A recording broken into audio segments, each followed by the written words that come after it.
If this world we invented was indeed the product of a mind around 5 o'clock in the afternoon, the 11th hour notes how close we are to midnight, holding out hope that there will be a last-minute rescue. A number of the poems in it were written during lockdown. The book began as a series of poems about my aging parents and evolved into a larger existential preoccupation with mortality. Amid what appears to be darkness, the book asks us to be attentive to love, to family, to special moments, and to the inevitable passage of time.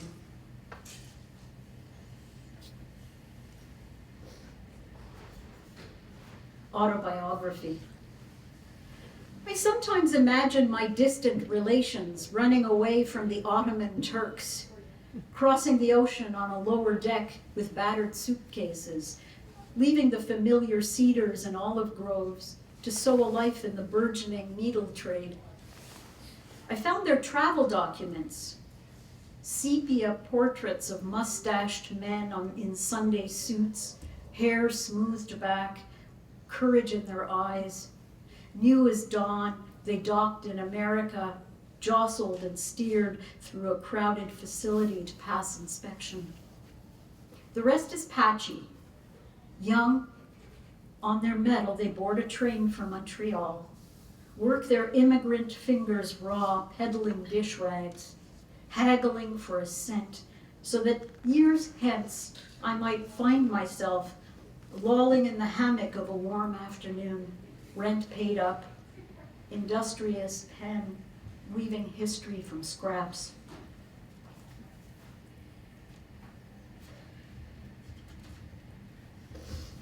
And this is another poem about the North after many, many years of thinking about what my purpose was up there teaching. Was I teaching anything useful? And this is, I guess, a conclusion I came to.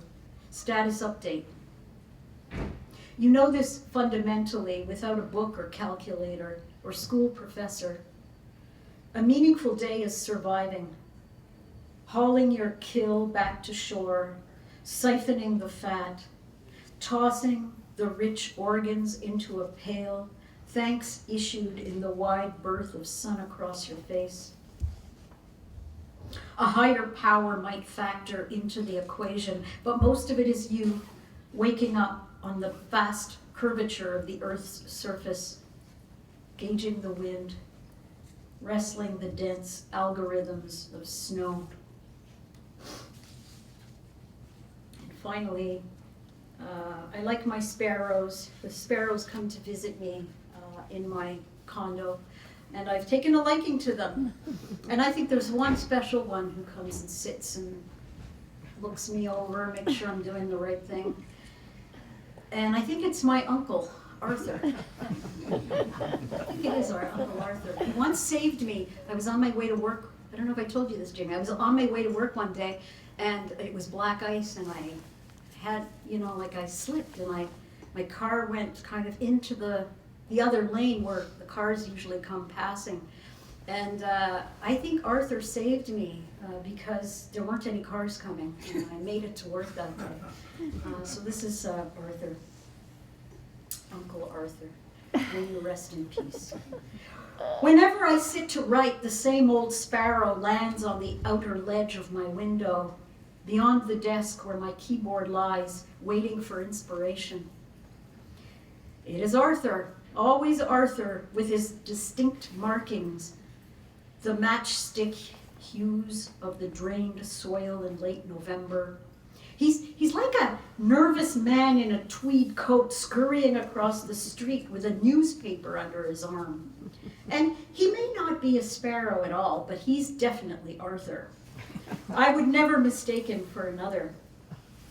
He arrives gently on the wing of dawn and awakens me to my higher self, the little flame that upon death never extinguishes, but vanishes momentarily in a sudden wind, to appear once more in the strangest of places when nature returns, in the arms of a cloud.